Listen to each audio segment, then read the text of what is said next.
بسم الله الرحمن الرحيم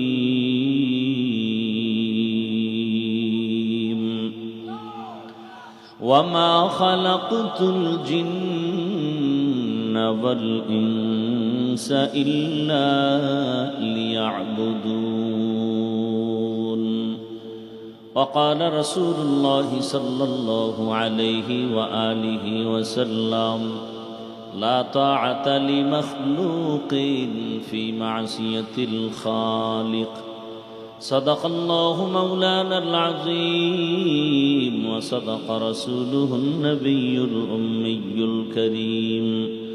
ونحن على ذلك من الشاهدين والشاكرين والذاكرين والحمد لله رب العالمين سبحانك لا علم لنا إلا ما علمتنا إنك أنت العليم الحكيم رب اشرح لي صدري ويسر لي أمري واحلل عقدة من لساني يفقه قولي مومن جو فدا نقش کفے پائے نبی ہو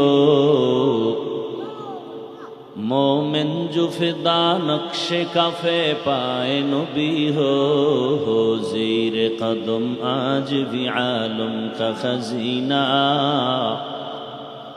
ہو زیر قدم آج بھی عالم کا خزینہ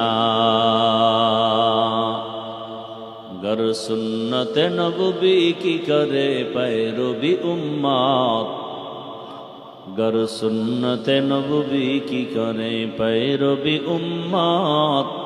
طوفان سے نکل جائے گا پھر اس کا سفینہ